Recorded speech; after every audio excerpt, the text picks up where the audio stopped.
Now, good evening, ladies and gentlemen. My name is Engineer Piyush Pandey, and in today's live session, I am here to tell you that how you should prepare your resume so that it looks impressive to the HR. Now, resume is the first point of interaction between the candidate and the HR. When at the time of interview you sit in front of the HR, the first thing that you show to the HR is your resume, your CV.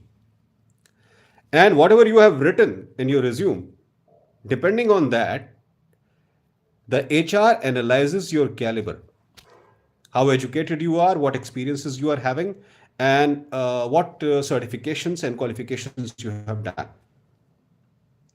There is always a proper pattern of preparing resume.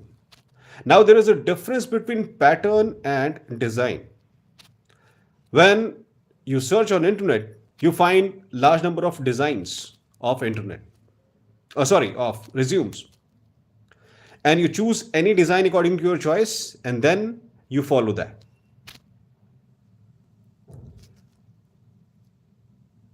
Where you should put your name, where you should put your email address, where you should how you should highlight your educational qualifications, how you should highlight your experiences, in what manner, that is the format.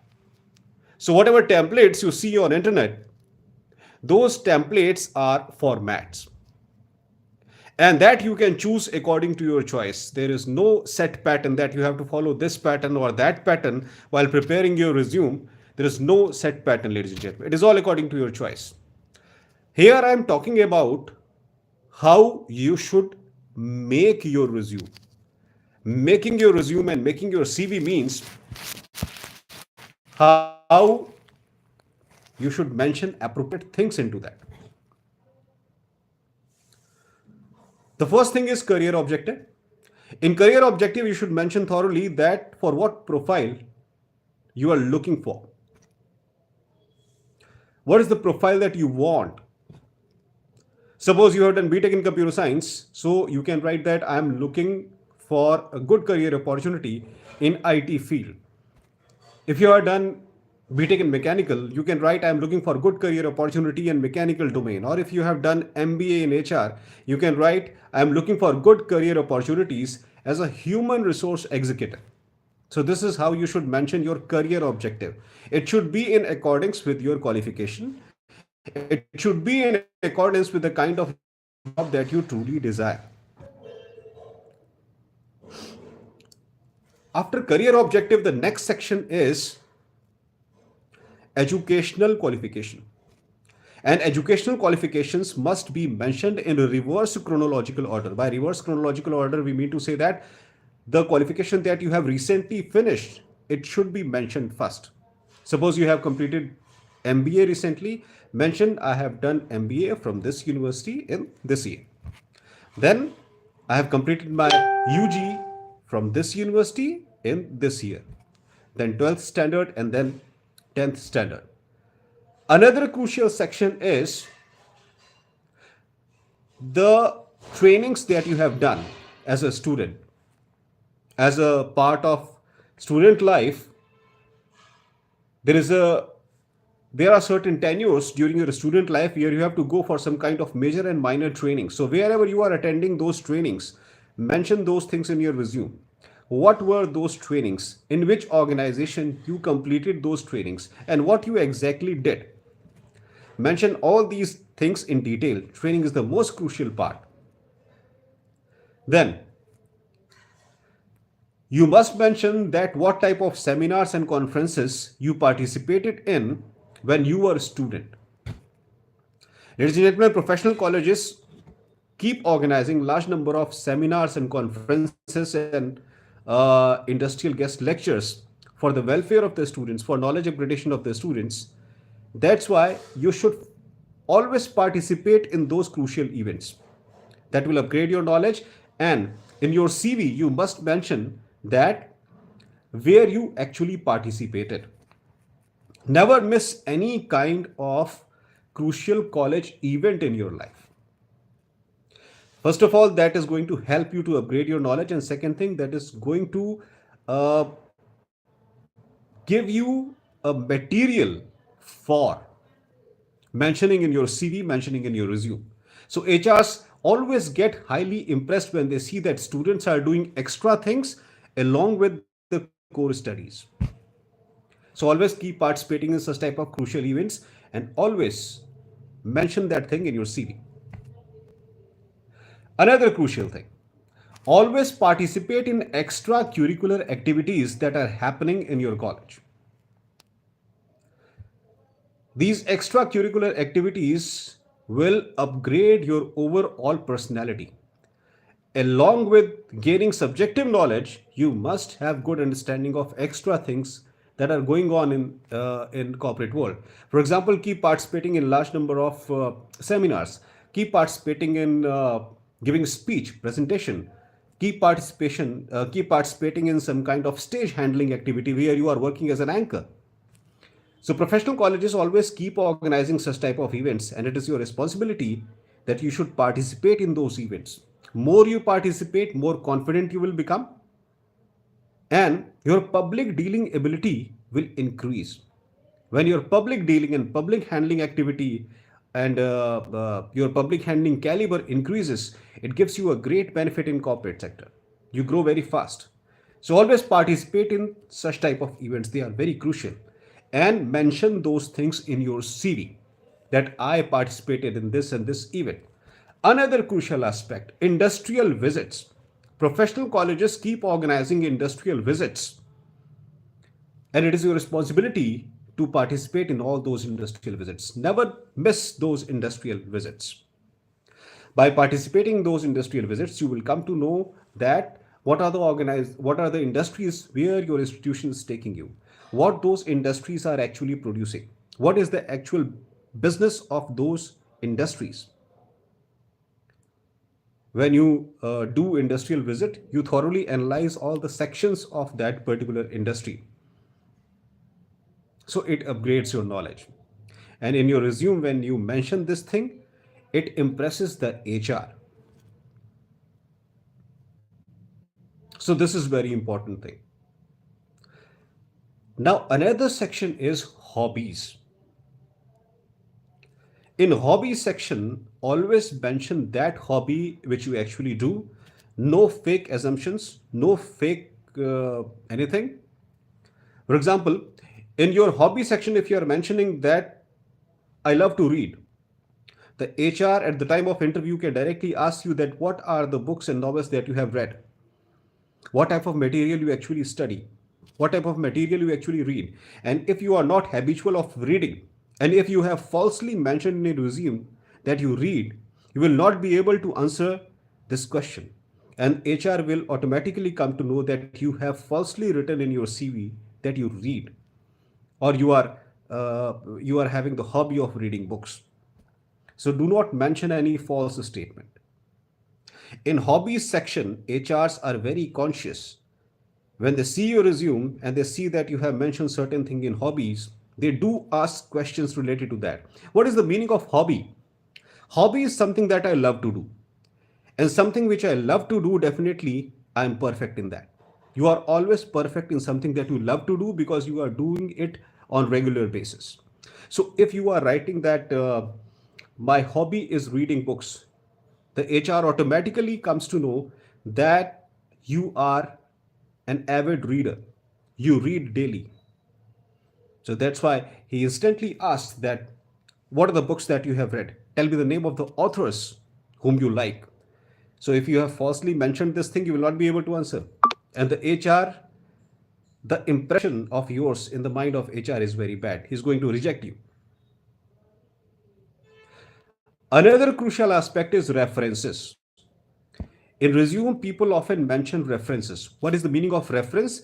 That whatever information you have mentioned in your CV, the HR is definitely going to contact the people who can justify your remarks. So, in reference, you must mention the names and contact number of those people who can verify that you are a genuine person.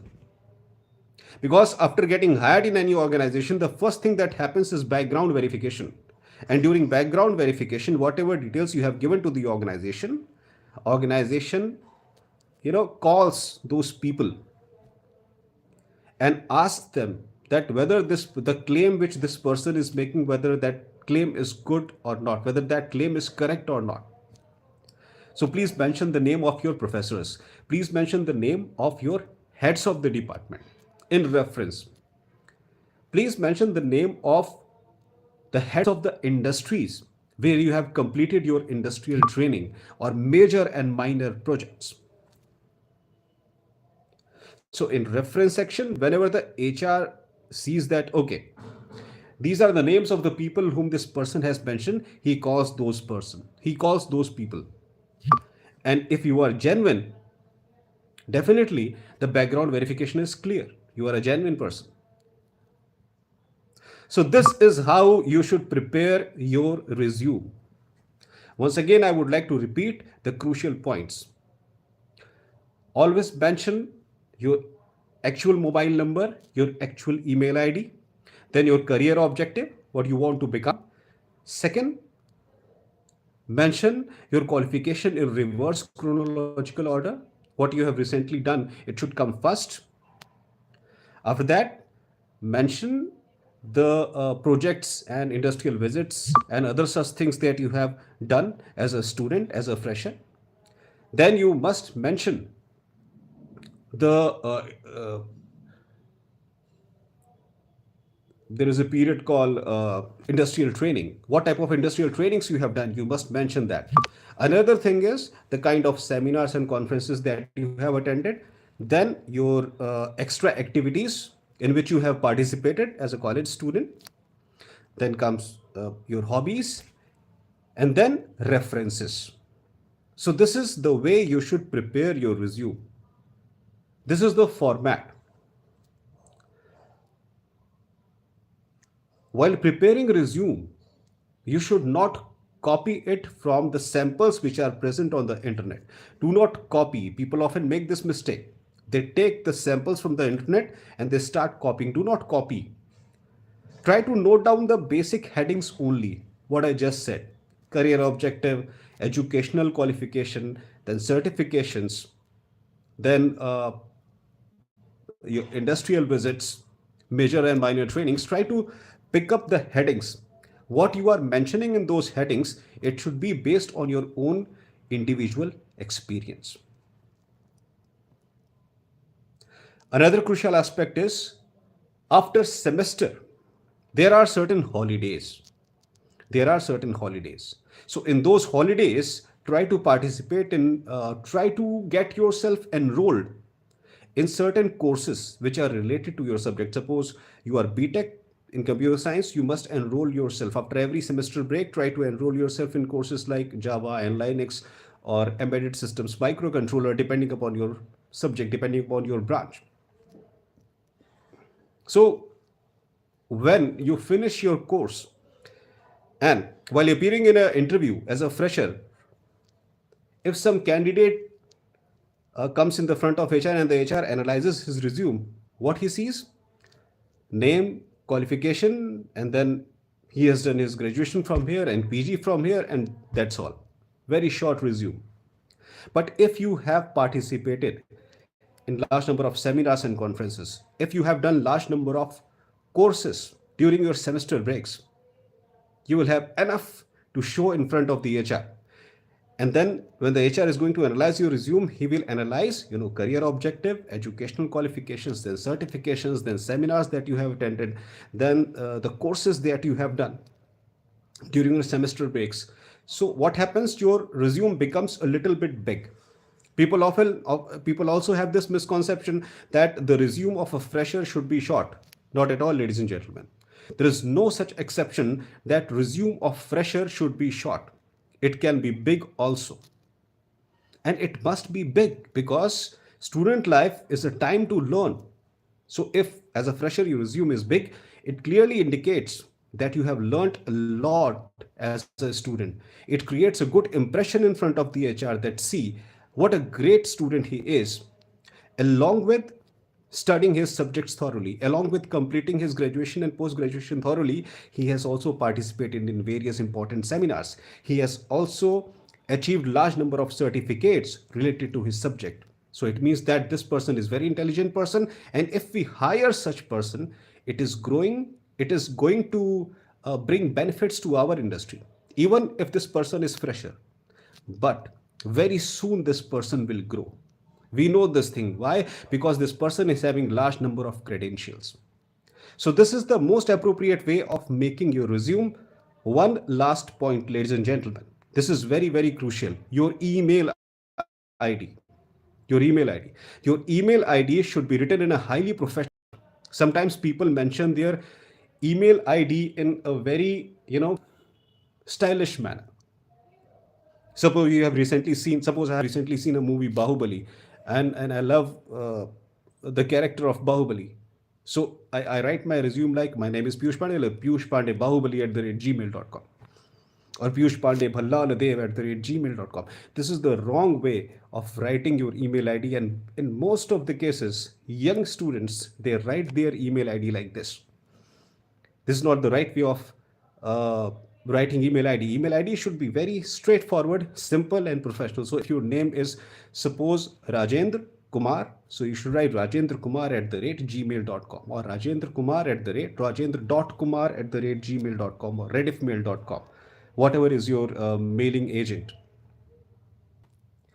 So this is the right way of writing your email ID. If email ID is unnecessarily glorious, if email ID is unnecessarily unprofessional, the HR is immediately going to make up his mind that he is not going to hire you. This person is not a professional person. This person is going to join a corporate organization and he is writing his email ID like this. It means this person is highly casual towards his life. He is not professional. So this is the last point that I wanted to tell you. Whatever I have just told you, prepare your resume in that particular manner and you will always get hired by the HR. Why? Because your resume will speak your credibility. That's all for today, ladies and gentlemen. Thank you very much. Have a great day.